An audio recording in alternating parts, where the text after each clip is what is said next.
It was just supposed to be a weekend getaway, some time for me to relax and try to focus on my writing. I don't know how all this madness can be real. I made a mistake, a huge mistake, and let something loose upon the world. I don't know just how extensive the threat is if it can leave that area, or worse, if there are more of them. All I can do is write this account of all that happened. Hopefully, it will serve as a warning to any who might read it. Whatever you do, do not investigate it, and don't go anywhere near Ohop Lake. It all happened on a vacation, my first vacation in over 5 years. I work as an insurance broker for a private agency. Unfortunately, because of how invaluable I was to the company, as they put it, I was always on the hook for extra hours of work and near constant overtime. I had many weeks of little to no time off and no time to work on any of my hobbies or interests, like the novel I had been chipping away at writing for the last several years. It also meant that longer periods of vacation were a non-starter for me. Chance and honestly some bad luck led to this arrangement in the first place, and perhaps that was a portent of how things would go from there. The bad luck was a health concern that may have been caused by how long I had been working without any time off. Turns out my brain literally couldn't handle the burnout. I had suffered a minor stroke and was forced to go on medical leave, which led to a rare thing I had not had in ages: free time. Granted, it was for recovery purposes, but because of the severity of the health implications, my work allowed me a larger chunk of time off for once. I decided to rent a cabin by the lake and get to work writing the novel that I had been working on for years. Despite never having time to write much, I had a lot of ideas that I was excited to finally be able to put to paper in an entire week to do so. I arrived early in the morning on Saturday and was pleased when I saw the beautiful vista that stretched out before me on the drive over. It was a long trip, but the area was amazing, and Ohop Lake was a spectacular sight, with clear blue waters, a beautiful panorama of forests, and generally amazing sights to behold. I parked near the cabin and saw it for the first time. It was fairly small, but honestly, that was perfect for me. A nice, cozy cabin to get some writing done in was just what I needed. I grabbed my suitcase, which just contained a few changes of clothes and toiletries, and my laptop case, which would be the thing that hopefully occupied the majority of my time. I checked my phone to find the message I had received from the Airbnb owner and found the code to get the key. I was glad I saved the message as a PDF to my phone, since I was unable to get back into my inbox. It seemed one big drawback here was there was no reception for phones or data. Walking along the driveway toward the cabin, I saw 2 other lots nestled in the trees to my left and right. It looked like I would have neighbors. I got to the door and found a key box near the door. I plugged in the code and tried to open it, but to no avail. I tried 3 more times, but the thing appeared to be stuck. I checked my phone again to verify the number and tried again, but still nothing. I immediately thought to call the owner, but realized I had no service. I slumped my shoulders in frustration and thought I might just have to go back home and get a refund, when I heard someone calling me from behind.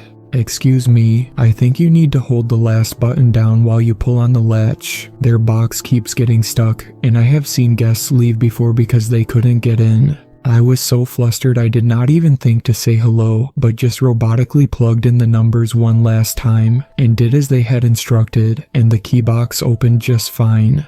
"Hey, that worked, thank you." "Oh, no trouble at all, and my name is Claudia." I finally turned around and looked at who was there. She was a very pretty young woman with red hair and green eyes, and she was smiling at me. I had been so distracted I suddenly felt embarrassed and fumbled for words when I noticed the pause after she had introduced herself. "Sorry, my name is Kyle. Thanks again, I just got here and am a bit disorientated," I said, groaning inwardly at my awkwardness. "Nice to meet you, and I am glad I caught you before you left. The owner needs to fix that key box so their guests don't get stuck outside. How long are you here for?"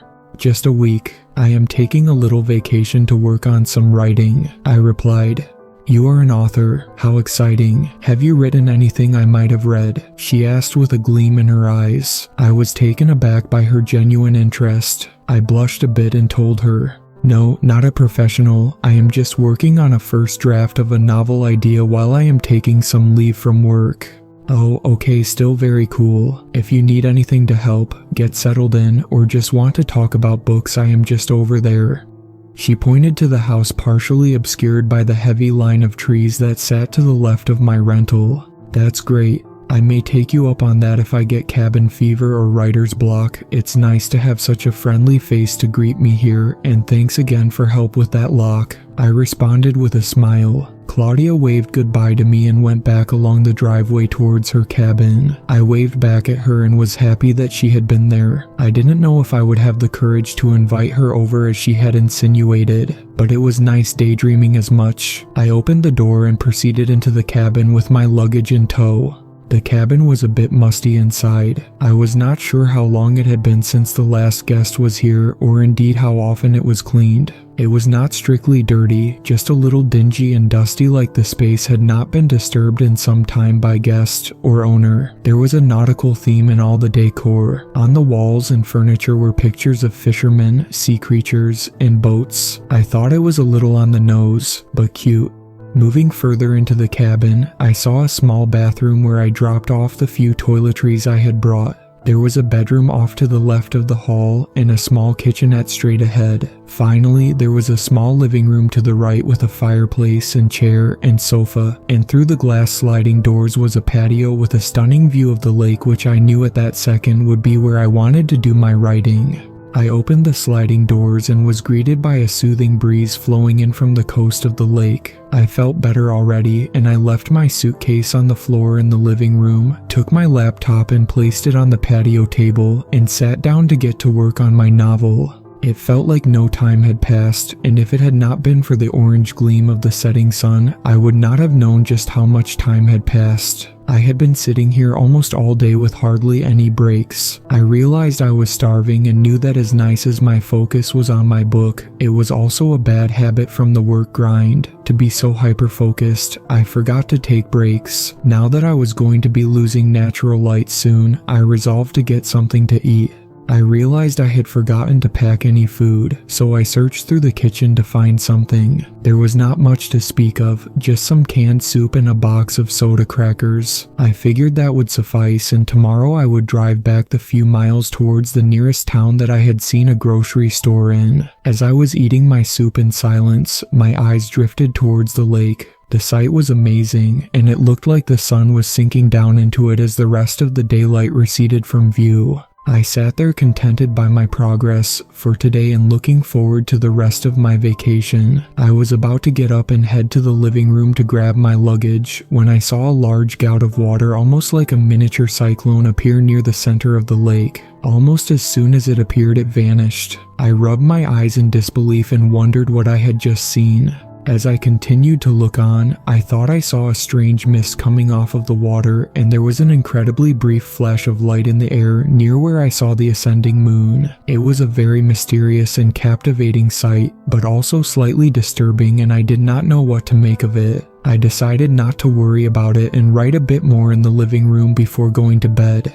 I settled in and turned off the light. As I lay there waiting to fall asleep, I noticed there was a host of pleasant ambient sounds. The rhythmic buzzing from cicadas, the occasional croaking of frogs in the distance, and what sounded like an owl hooting in the dark were just a few. I remember walking up at some point that night around midnight. It was oddly silent, and the previous ambient sounds were gone. I was about to fall back asleep when I heard something new. It was faint, but noticeable. It sort of sounded like wind chimes striking together at irregular intervals. The sound by itself would not have been too unpleasant, but there was an odd timing delay between the sound that seemed unnatural. The worst part was the strange pressure in the air that made my head hurt in the intervals between the chiming sounds. I tried to ignore it and go back to sleep, but it was impossible, and if anything, it seemed to sound more insistent the more I tried to ignore it. I pulled a pillow over my head and tossed and turned for another few minutes before I decided to get up and see what the source was. I hoped it had a source and it was not some weird ringing in my ears that was going to herald another stroke.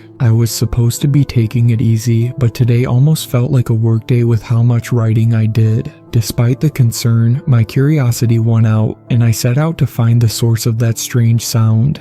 It was pitch black inside the cabin, and I fumbled around for the light switches so I could see. Before I found the hall light, I caught a strange source of light outside and realized there was an odd phosphorescence coming off of the lake itself. I speculated it might just be a trick of the moon causing the odd glow to the lake itself, but I had not seen this particular spectrum of light before, so I was not sure. I switched on the hall light and closed my eyes against the sudden change from near total darkness to light. In the moments my eyes were closed, my hearing was focused, and I heard the rattling, chiming sound again. This time it was clearer and sounded like it was coming from below, something in the floorboards perhaps. I thought this was especially strange since the sound conflicted with anything one might expect to find underground. Chimes normally need wind to make sound, yet the more I listened the surer I was that it was coming from something below the cabin. I thought I had isolated the spot under the cabin where I heard it the strongest. I remembered seeing a small access point to the panels underneath the raised patio and decided to see if there might be a crawl space or something I could use to check so I wouldn't have to remove the floor panels and get in trouble with the owner if my deranged midnight search turned out to be fruitless and mundane.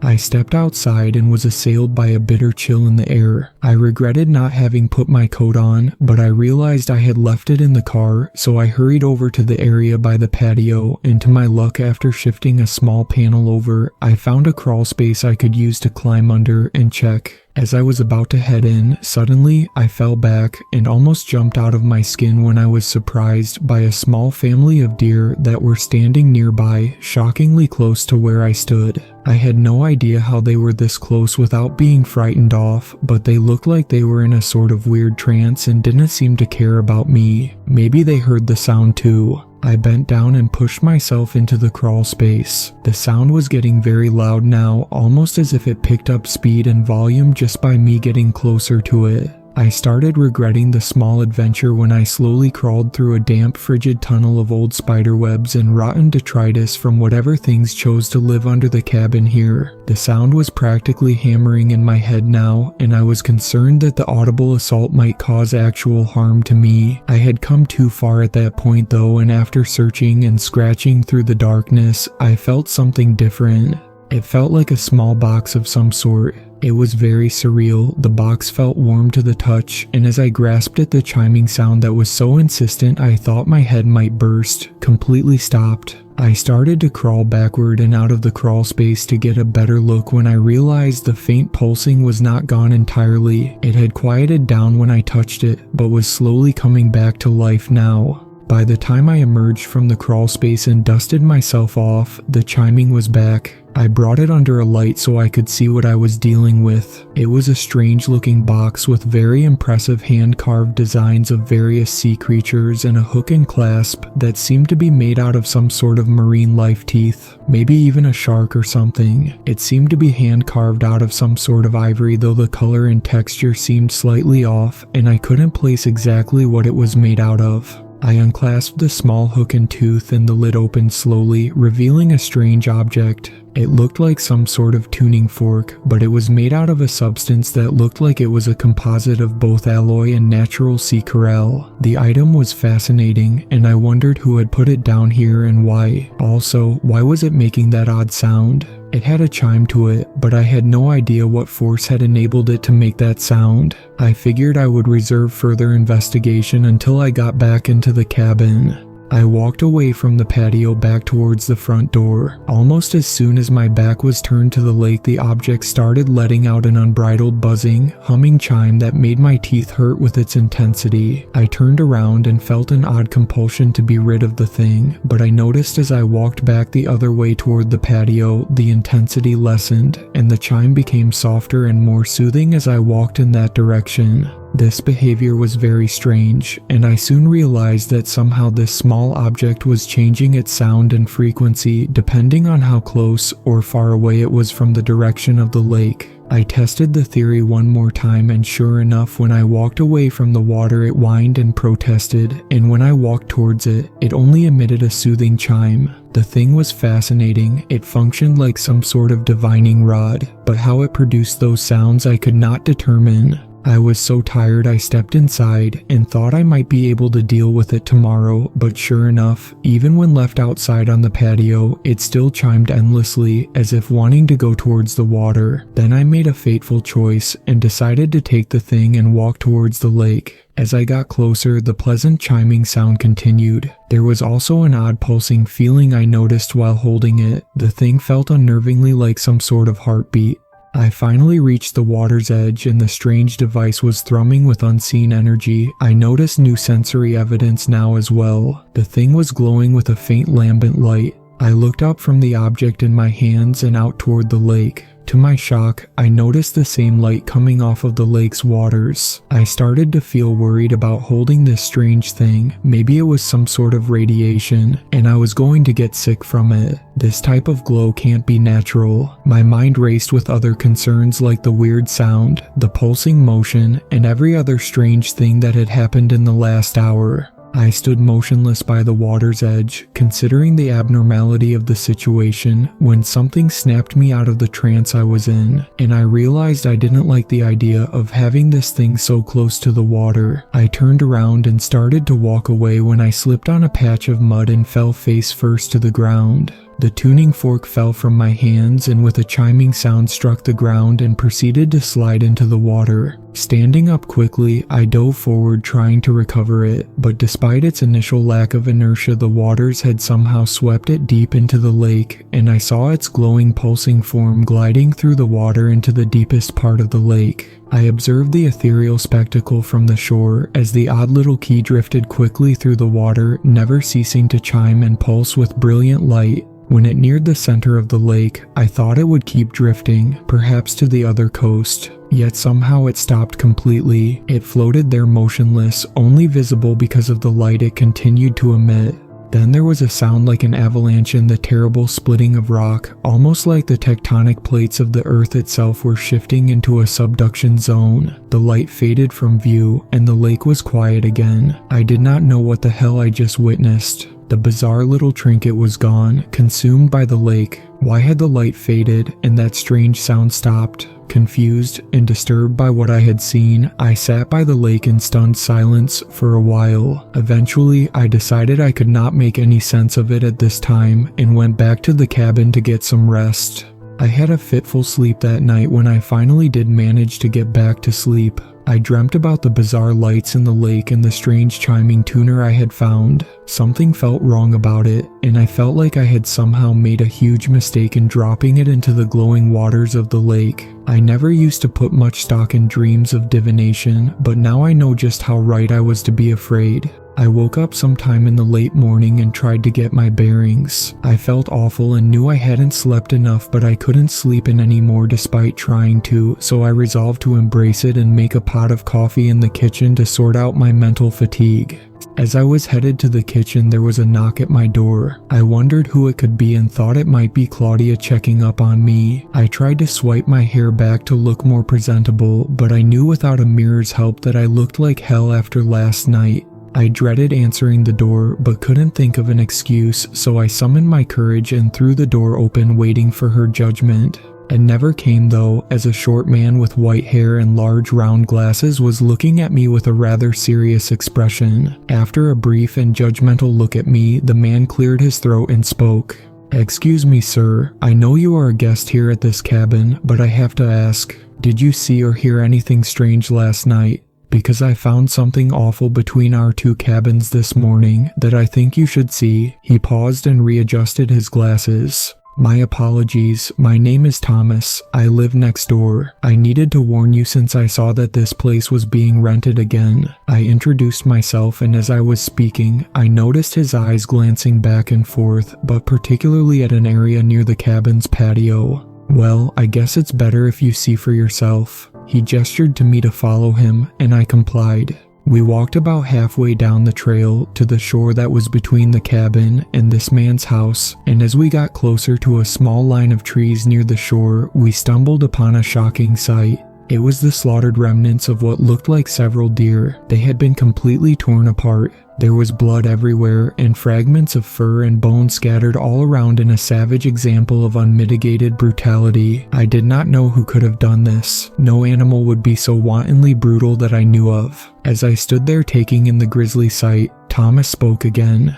I found this here this morning while I was taking my morning walk to the lake to stretch my legs. We have had the occasional bear and one time even a mountain lion, but I ain't never seen something this bad. I don't even know if whatever killed him did it for hunting or just to kill. There's so much left, but it's all over the place. Ain't been picked clean by anything that was killing for food.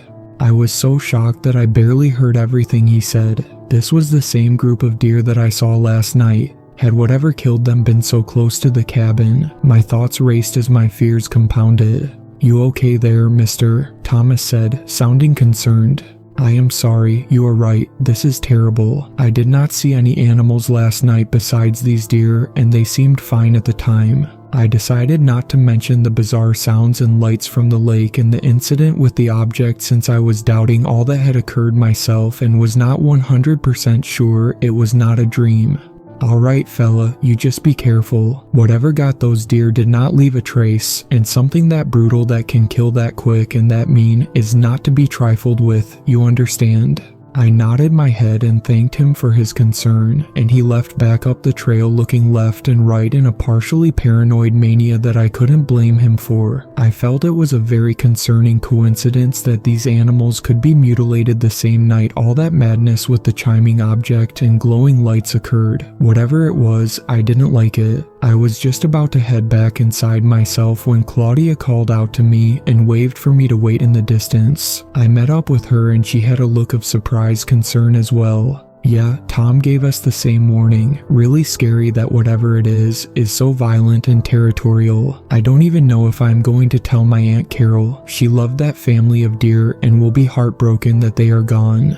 She looked over at her house with a somber and reflective gaze and turned back to me. "Oh, I'm sorry. I didn't even mention yesterday I live here with my Aunt Carol. She raised me ever since my parents died and she always loved animals. There are ducks, deer, squirrels, and all manner of animal friends she manages to make around here. She is not doing so well with her health and this news is going to be hard for her to hear when she wonders what happened to the deer family." "I am so sorry. Is there anything I can do to help?" I asked, not really knowing what I was doing. "No, it is okay, nice of you to ask. Just please be careful and holler if you see or hear anything strange. Best to stay inside at night just to be safe too, so no late night walks like last night," she said while winking and walking back toward her house. Had she seen everything last night? I wondered just how much she saw, or if she heard the strange chiming sound of that object or the creepy glow from the lake. I was not sure what to do at that point. I figured I should finally drive to town and get some proper provisions. A couple of hours later, I returned to the cabin with food, drinks, and a few random items I decided to get while I was there. I was feeling a little shaken by the deer being slaughtered the way they were, and the mental image reminded me of how vulnerable I was. I did not have the funds or the time needed to process a firearms purchase, so just to help alleviate concern, I picked up a can of bear mace and a hunting knife just in case.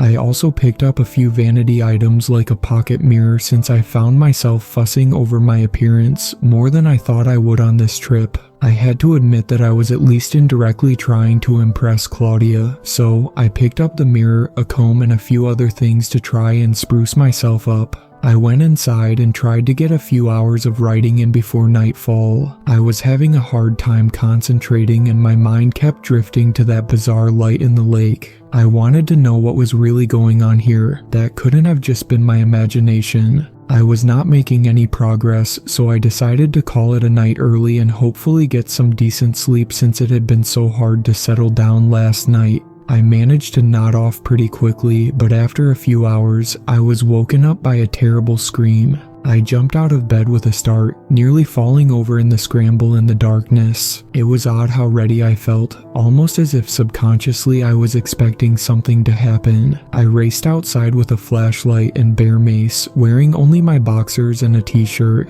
I had forgotten the knife, but there was no time to look back now. It was cold and I regretted not getting dressed, but if someone needed help urgently, my modesty and comfort didn't matter now. I looked around trying to find the origin of the scream. When I took a glance in the direction of the lake, I was horrified to see an eerie miasma of fog gathered around the shore of the lake, and upon closer inspection, it appeared to be the same lambent color of the lake that night. I knew whatever was happening was related now. I paused for a moment listening, and I heard the shattering of glass and a sound like breaking wood as well. It sounded like it came from the direction of Claudia and her aunt's house. I burst into motion, sprinting over and nearly tripping on the dark pathway. I had to get there quickly. Something was happening there, something bad. When I got to their house, I saw the back screen door was torn off the hinges. The back door proper had the glass pane shattered, and there was a horrible looking rend in the door like massive claws had been raking at it.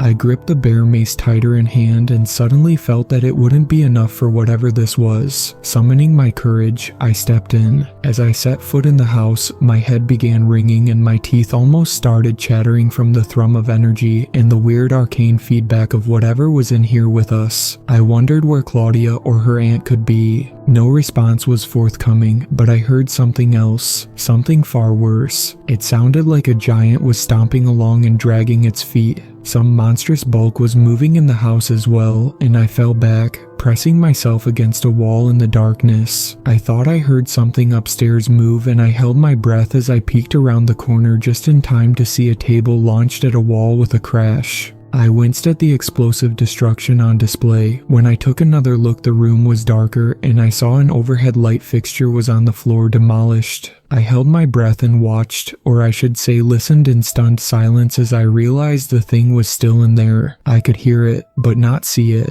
No visible trace besides the ruin it was leaving, but the sounds were terrible and I felt a pulsing pain in my head as I heard a faint chiming sound. There was a heaving, crushing, lapping sort of sound, like a tree being dragged slowly along the ground. The timbers in the house buckled as the unseen nightmare moved along the ground. Whatever was making it was immense, but why couldn't I see it?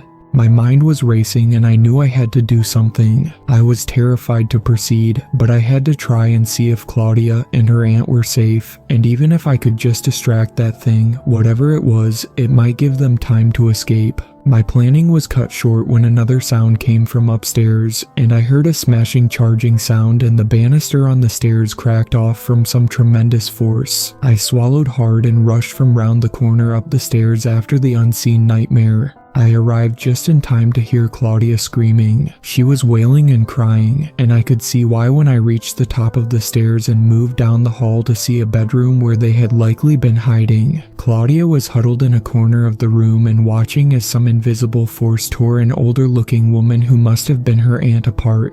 The poor woman was still alive as her limbs were ripped off, and the spray of blood made a strange hue of light as it seemed to splash against and then absorb into whatever invisible entity was attacking her. I ducked back, sitting down next to the doorframe and trying to breathe and focus through the madness of what was going on. If I didn't act soon, Claudia would be next, so I grabbed a splintered piece of wood from the banister and threw it down the stairs as loudly as I could. There was a pause in the creature's motions. A terrible moment passed with a disturbing silence. The only sound now was the hushed but choking cries of Claudia as she tried to hide from the thing that had claimed her aunt. I thought my distraction may have worked, but I wanted to look carefully to see if anything in the room was moving to try and tell where the thing might be standing. I took out the pocket mirror I bought earlier and placed it near the corner of the door and used it to look around and see what was happening. And when I looked, it was my turn to stifle a gasp of horror, so profound I almost gave my position away. Despite its previous invisibility, some trick of reflection worked to reveal the thing's true form, and my heart almost gave out having to take one glimpse at the thing. The monster was indescribable in its horror and utter alienage. A writhing mass of clawed forelimbs, useless vestigial tendrils or feelers, and large tube-like appendages growing out where its eyes ought to have been, and all shrouded by a haze of the horrible deathly light seen from the lake and that artifact. I looked at the titan reflection of nightmare, paralyzed with fear until I realized my distraction had worn off, and the entity turned its terrible bulk toward Claudia again. She was trapped and would surely die if I didn't intervene. I forced myself to move, channeling some measure of near-suicidal bravery I didn't think myself capable of. I rushed into the room. I used the mirror as a guide to see where the colossal abomination was standing, and while its back was turned, I proceeded to douse the area near where the eyes should have been with the bare mace. There was a monstrous rumbling and an undulating wave of nausea filled the pit of my stomach as I thought I heard vocalizations both close and distant, whose discordance threatened to knock me unconscious. Whatever had happened, it did not seem to like it. I rushed over to Claudia and pulled her up.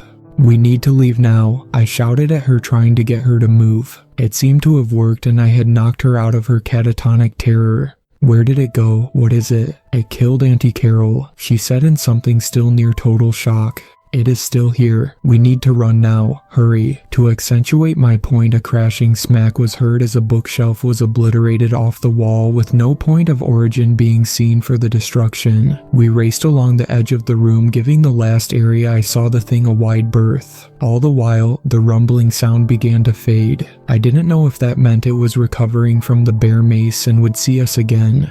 I didn't want to stay long enough to find out. We raced out of the room, and Claudia let out another shriek as she saw what I saw afterward when glancing back. A small portion of glass in the room's window that hadn't been shattered by the thundering bellow of the monster had provided a reflective surface just large enough to see, and what we saw was the malodorous form of the monster slowing moving to follow us out of the room. That sight was enough to drive both of us in a frenzied flight out of that house and into the front yard. We didn't look back, though I could tell Claudia wanted to. This was where she grew up, and that was her house, and her aunt who had raised her. Even though she was gone, the hesitation was still there. I squeezed her hand and tried to encourage her. "I am so sorry. She is gone, but you can make it. You can survive this. We both will, but we need to go." She nodded grimly, and I could tell she reluctantly agreed. "You are right. I just can't believe this is happening. What is that thing?" "I don't know, but we don't have time to find out. Let's get to my car and get the hell out of here." We took off down the pathway toward my cabin. Very soon after we made it onto the path, we heard a thundering sound behind us. It was like a wrecking ball going through a building, and we knew that the thing had gotten out. We started sprinting down the path, and as we hurtled ourselves down it, I tripped and barreled over, nearly going down the other slope of the hill, off toward the lake. Claudia was there, and she helped pull me to my feet. I thanked her, but my words almost failed me as I saw behind us the trees were being pushed, bent, and in some cases directly broken by the thing that was following us. Still no sight other than the breaking and twisting of trees, and the awful surging, sliding sound to accompany the sheer destructive force of the monster. We made it to the car, but my heart sank when I realized the keys were inside. What is it? Drive. Come on, let's go," Claudia implored, desperate fear tinging her normally serene voice. "The keys are inside," I admitted with dejected horror. I told her to come with me in case the thing got to the car, and we rushed into the cabin. I scrambled through the room and found the keys. The victory was short-lived, as we heard the cabin walls being smashed by the creature. We thought we were doomed, but we heard the report of a gunshot outside.